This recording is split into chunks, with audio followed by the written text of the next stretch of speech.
Hello guys, and welcome to the first year's PCMG webinar series.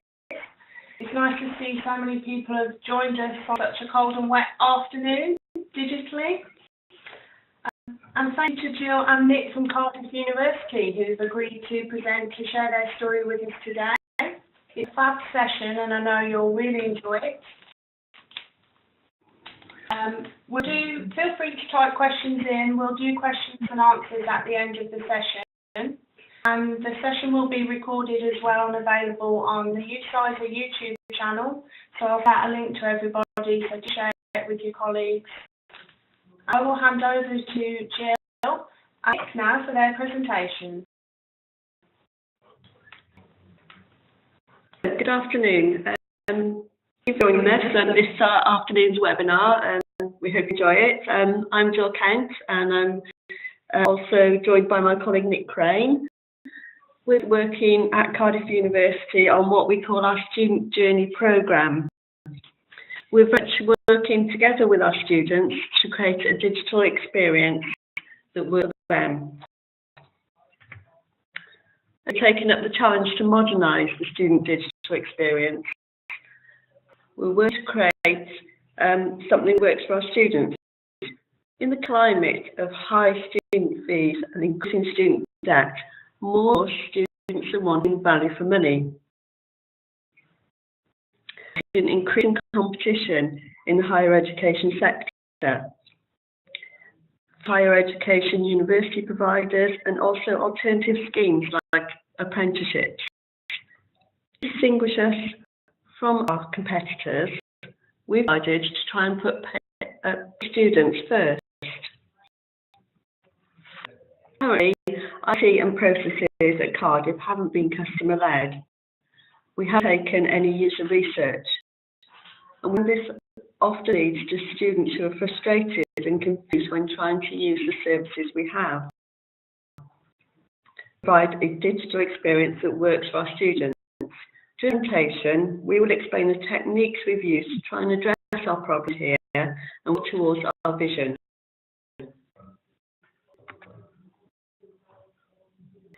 Students arriving at Cardiff this autumn were born in the millennium, in a fast-paced digital revolution.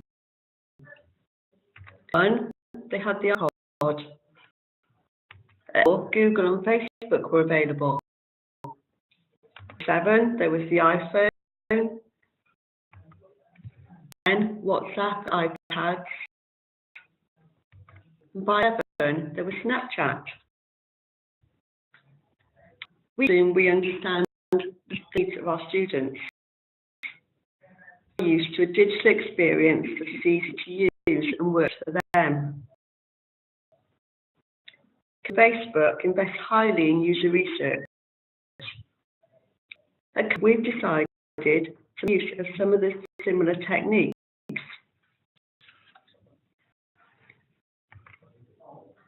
Up until now, there hasn't been focus on students as customers.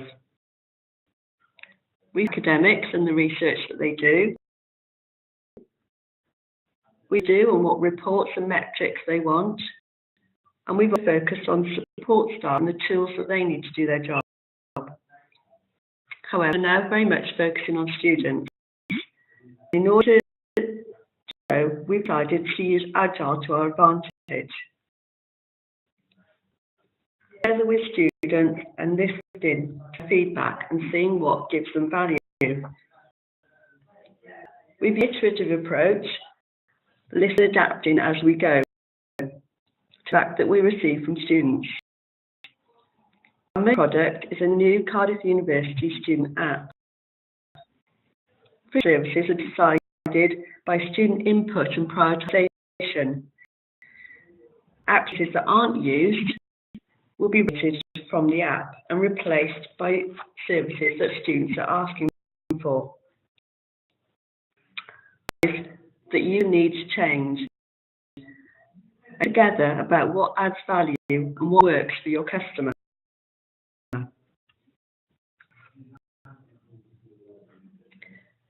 Underpin the work we're doing at Cardiff We decided early on to create a set of principles for a consistent look and feel to the design of our digital products. Principles contribute to and help a good governance framework. This framework will help the business to deliver the vision it is aiming for. The principle we have here is one of iterative development. It helps us reduce the risk of large releases not meeting user needs. Really well for students who have fast-paced changing requirements. During the Cardiff University app, we also have a principle of a personalised offering according to time and place where students are at. For example, students at the central campus will do something differently to those on satellite sites or indeed distance learners. Based product very important. For example, enrolment will feature highly at the start of the student journey, and likewise at the other end, graduate will feature highly.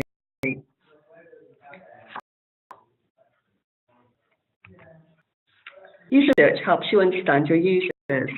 In Cardiff, we've undertaken interviews, done lots of observations, created some prototypes and received feedback from them, and also conducted surveys. We're trying to gather as much information we can about what works for students. It helps to understand our customer. And most importantly, it helps us counteract views and pressure from other stakeholders within the university who have questions about what works for students.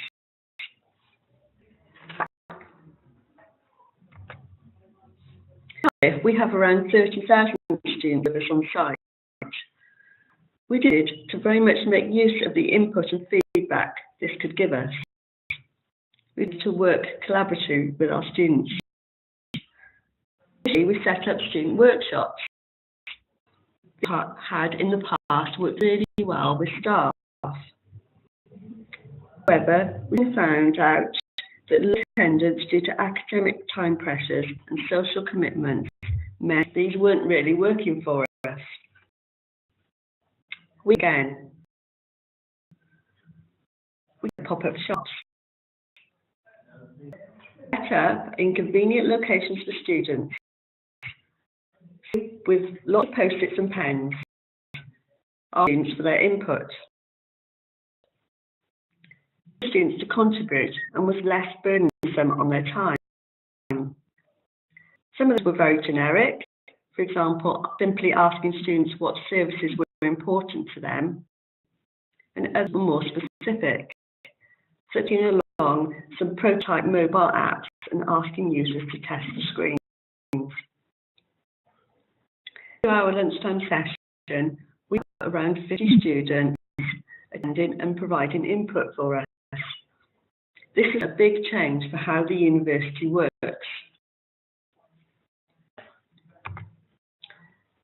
In underpin our work, we need to undertake persona design analysis. This very much feeds into our user research and make sure we are considering all our different types of students. We call them non-technical personas, central campus and distance learners, graduates, postgraduates, and research personas. This has considered the needs of all our different types of users, not just the standard first-year undergraduate. I'm now on to my colleague Nick Crane, who will explain more.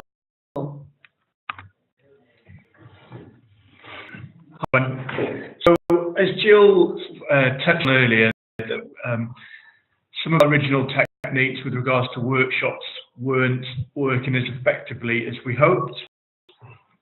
So we used to appreciate that when students are on campus, they're focused on very limited activities, few activities like lectures, seminars, going to the library. These are time-boxed events that they're not willing to deviate from and try to get their attention we needed to become a bit more innovative.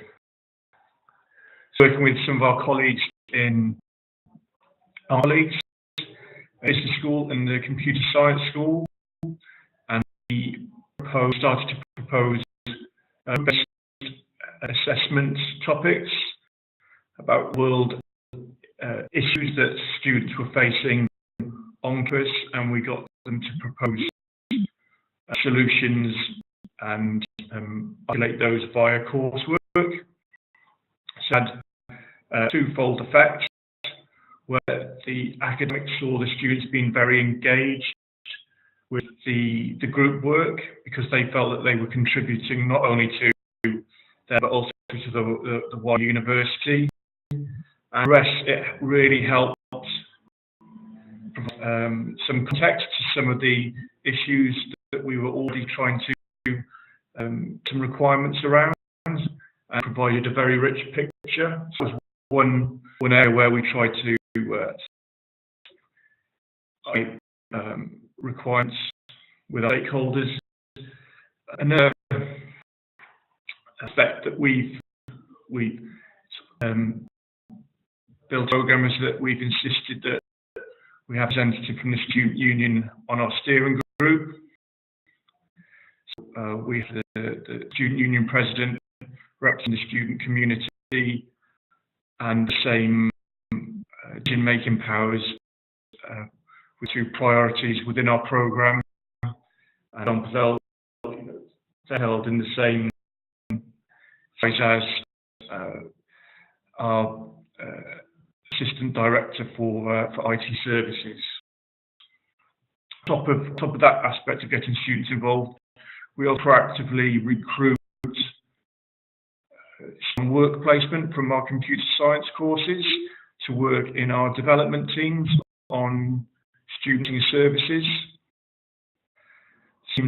Delivery teams are very agile, so this means the students get to work in planning and prioritising clubs at Scrum Masters, and on top of that, when we're doing testing with regards to some of our prototypes, when we're out with students on campus, we do what we're testing. We'll take prototypes out, maybe on a phone or on a tablet, when the students are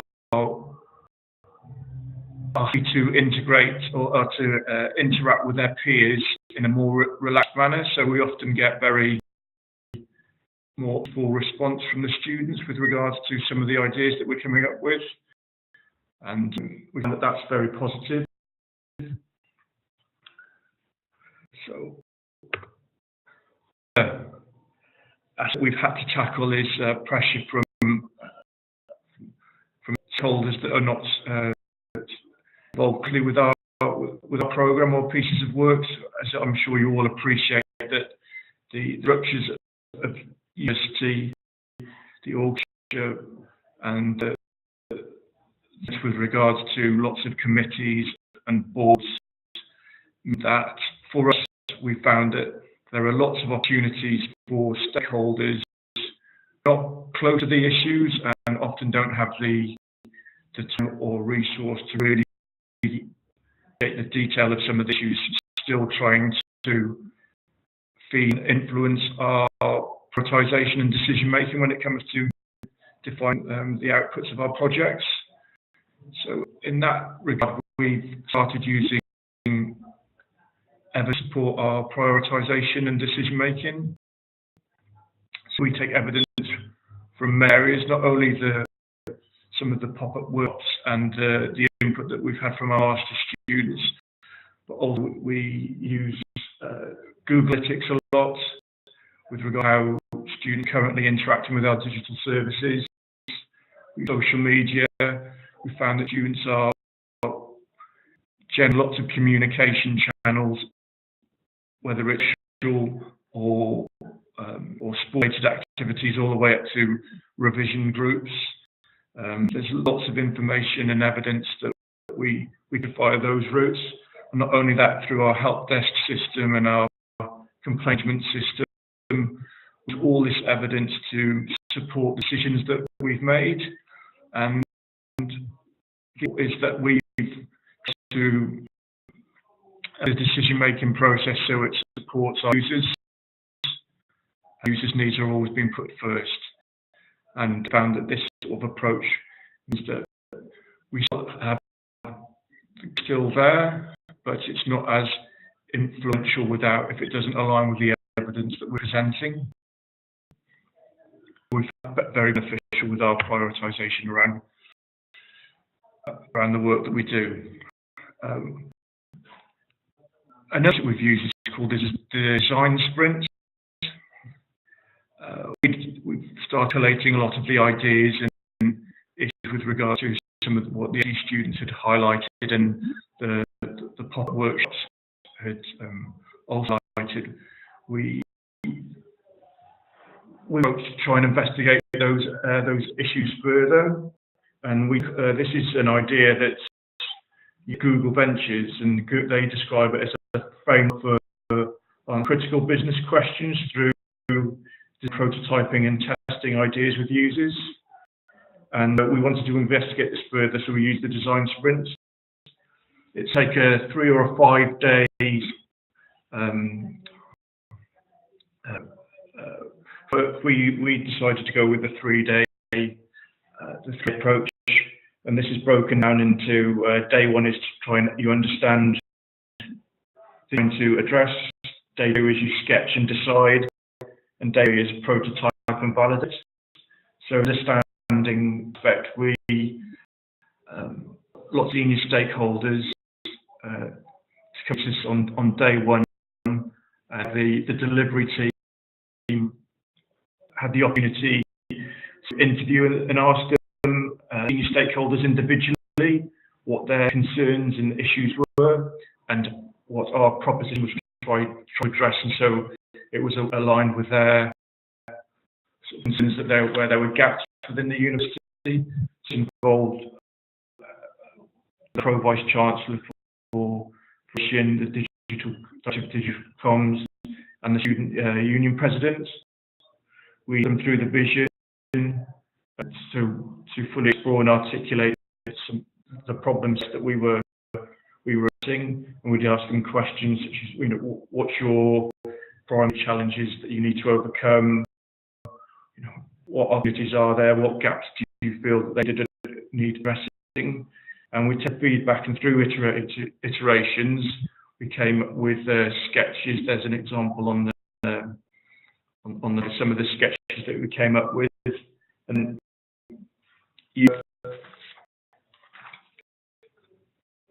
on an approach or a particular area that you want to tackle, come up with a prototype. So we're lucky enough to have a UX designer within our delivery team who took some of the concepts and the prototype. Then on day 3, we got students back into the room, and we tested the prototype, observed how they interacted with what I believe was the service proposition, and got to see where things worked for them, things that didn't work for them, where they interacted with the service in a way that we hadn't expected. We gave the opportunity to sort of ask them there and then why we're using it in that manner, and gave some very quick feedback that we could then sort of further, or we've taken outside of that frame and are exploring further. So we've taken that further into areas that became a design sprint. We've used another concept called customer journey mapping. So, again, this is an approach we use with our UX designer. The brand customer journey maps, they provide structured visualization of the service from a user's experience, and we start by identifying touch points.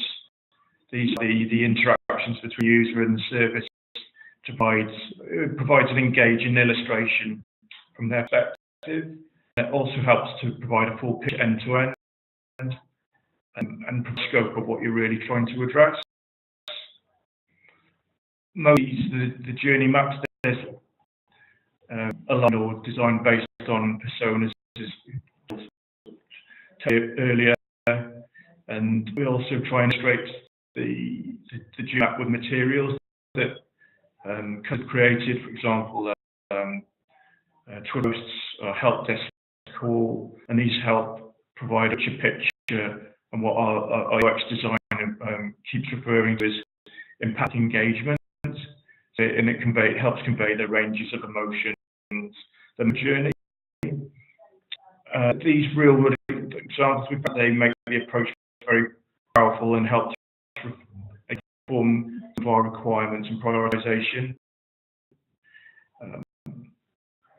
One of the benefits that we found that come out from this approach is identify problem areas and also opportunities that require further analysis.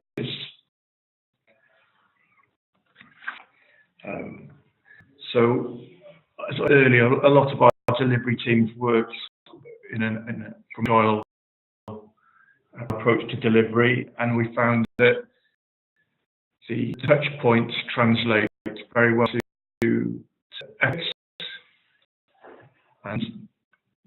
And once we've identified epics, we break down into more manageable use stories.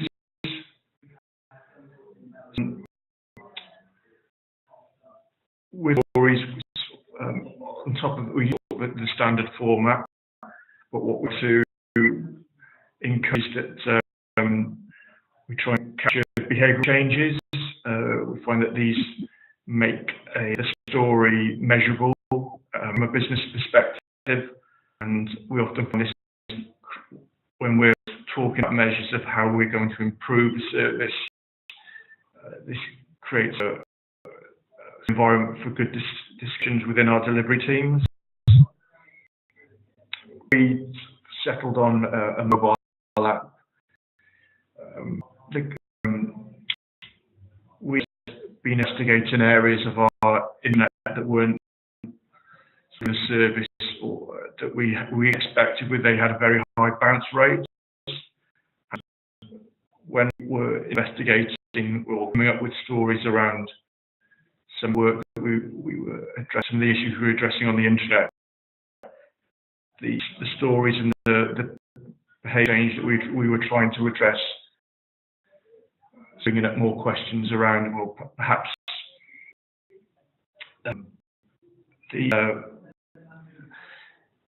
sorry, I've lost my thread. The services that weren't being engaged with within the internet would be the mobile app, and it was some of the discussions that we were having with our delivery teams that pushed those ideas, and it's the type of discussions that we find that when you're prioritizing work and defining acceptance criteria within your use stories, they get more powerful when you employ measures and address behaviour change. And that we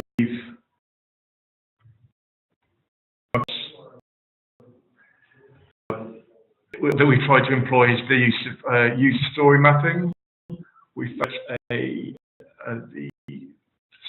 type flat backlog didn't present or hard to relate to some of our developers what the large picture of what we're trying to address. So with user story mapping, it provides a structured visualization of the tasks and helps with prioritizing with sprint planning within your delivery teams, and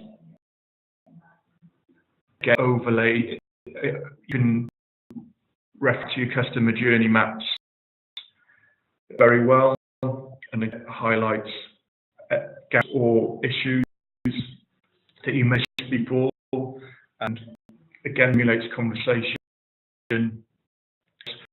Your developers understand the picture and what you're trying to solve, and what we that most of the discussion, well, when we're prioritizing work is being appropriate or over the top, and we find this technique answer those questions very quickly.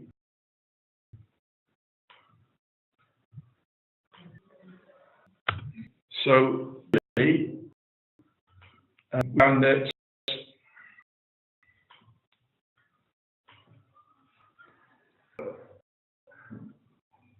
interaction that we've had with our stakeholders and largely our students, and the productive work is when we focused on their needs. We've looked at life from their perspective and put them at the centre of what we've been trying to achieve. We've as inclusive as possible, using communication channels, venues or locations that we work for them. And we haven't always got it right, but we put on experience and we've worked out what works for them. And what we've created is an environment that really stimulates feedback. And the lesson that we've learned is to be open to both positive, and constructive feedback, and feed that back into the principles or approaches that you take to identifying requirements and developing your services. And with basically the upshot is we're looking for happy customers, and that's where it's taken us, this journey. So I'd like to thank everyone who's taken the time to listen to our presentation. I'm not sure what happens next, because this is the first one we've done. Thanks, Nick and Jill. That was really good. I've just stopped sharing my screen in a second so I can have a look at the questions and answers that we've had.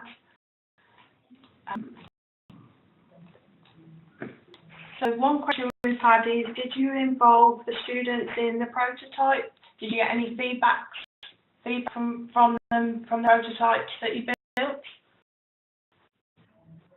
Yeah, so we had, talking about the design sprint, we conducted a design sprint over 3 days, and we brought in a number of student volunteers who came in and actually used prototype on a mobile phone and just very detailed feedback into what they liked about it and what they didn't like, and how it worked for them. Okay, thank you. And what sort of feedback did you get from students about you involving them in the whole process?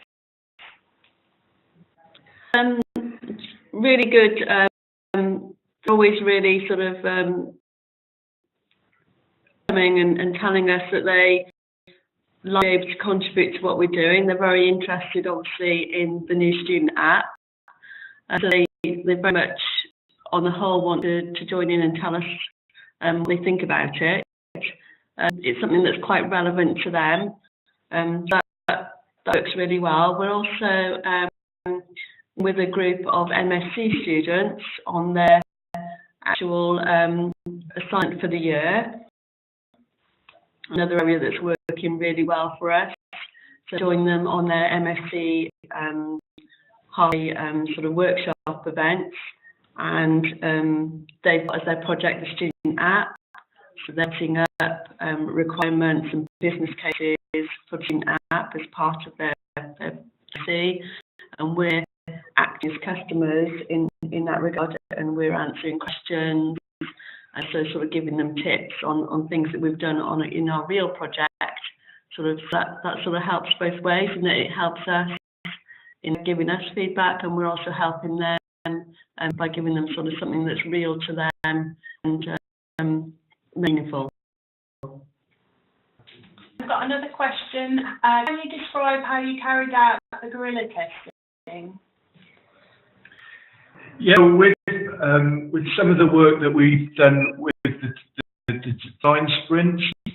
So we have to have a UX guy. He's built some prototypes with and we've put them on mobile phones, and we've gone to different areas around the campus, getting physically hand phone over to students and getting them to with the prototypes. We've created different versions of the same services, so sometimes they don't all look exactly the same, so we can gauge what they like and what they don't like. But we find it very powerful to how you get a positive feedback, and also you can get quick consensus about what they like and what they don't like. And it's surprising when you're out there with the students, they'll tell you very quickly what they like and what they don't like. And it's, you'll get an answer very quickly. Another question, how many people were involved in your core management and development team? So we have a program. We have a program manager, 2 project managers. That's Jill and myself. We have 3 core developers within our program. One guy is an integration developer, and then you would call sort of more 10 developers. We have a business change officer who helps with regards to communicating things to the university community about what we're doing, what's coming down our pipeline. And we also have the luxury of being able to tap into other skills within the central IT services. So we have integration developers and we have a web development team. So our core is made up of 10. And how long did it take to develop a student app? So the prototypes we've done, it's been within three days when we've done the design sprint, and we've done different iterations of that outside the design sprint framework. The physical live app that students are using, that is still, we're just about to go into the rendering process for that. But we're just getting a prototype out there and getting them interacting with mobile phone functionality. Phase tops. Have you measured any financial outcomes?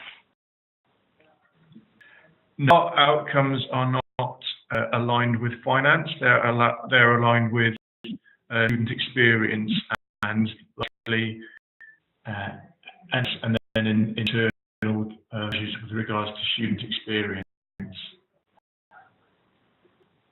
And one from me. How did you get on with Agile?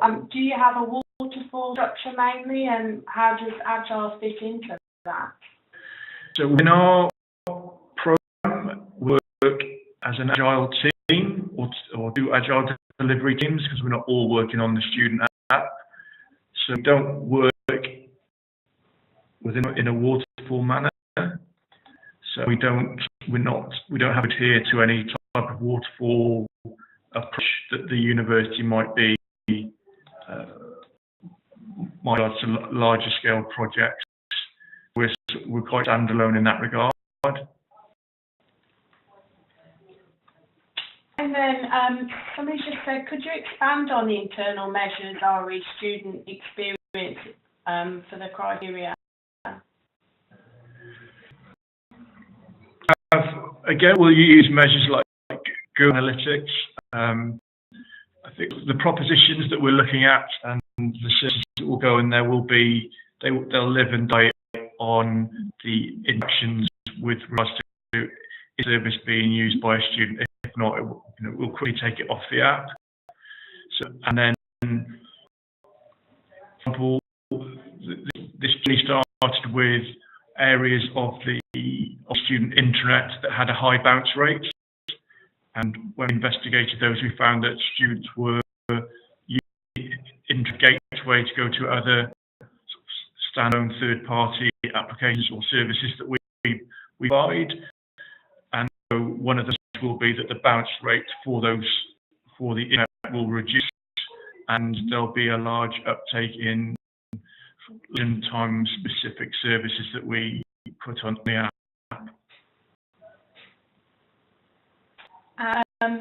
Another question, what was the content of the app? What sort of services was it offering the students on the app? Okay, we have a number of different services. One's quite high up in sort of the demand from students is timetabling. So that's short timetable, exam timetable, and assessment timetable, as well as the ability to incorporate wayfinding within that. So how to find where my lecture is. And the one that features very highly is library services, but when considering the app, we very much focus on things that students would want when they're out and about. So, for instance, is a study space available in the library around the corner? Is it worth my while walking 10 minutes to get a study space? Is my book in the library on campus? Because we're quite quite distributed around, so various locations are a fair walk. So things like that which will help students run what would be available on the internet for libraries, which would be a lot more comprehensive but not necessarily relevant for students out and about on the move. The area where we're concentrating on is really about communication and notifications. So within email, also relevant notifications for the students that are out and about.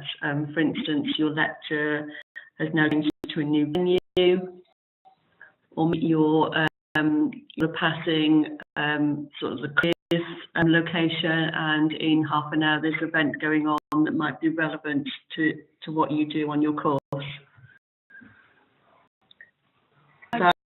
All makes, I hope. That's great, thank you. Chris just shared that the University of Nottingham has used Campus M to make an app for students, and that was developed using an Agile methodology as well. That's reassuring, because they're one of the vendors that we're engaging with, so it's good to hear that they can work in that way as well. Thanks. I think that's all the questions for now, unless anybody else has any final questions. So again, to Nick for all the final questions from Chris. After the app, what do you think is the next digital experience?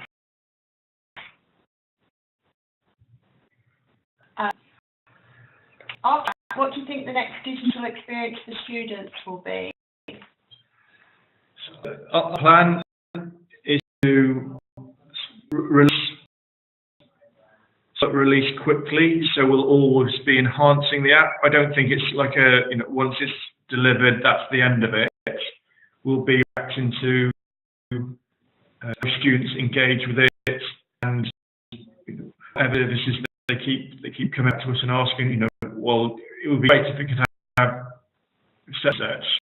So it will still be that, still maintain that communication channel with students about what's working and what's not working, and keep prioritising work and feeding into the app and making it as good as it can be. Got one that's come in. How long has the project been running? The programme as a whole has been running for 2 years. With regards to the student app, it's probably going up to about a year, but just identifying the approach we're going to take, the services that are going to be in there, and then if with a particular vendor, I think that's when we can sort of fully say this project is up and running. So at the moment, we're just in the research and building prototypes to see what works for us and what doesn't work for us. So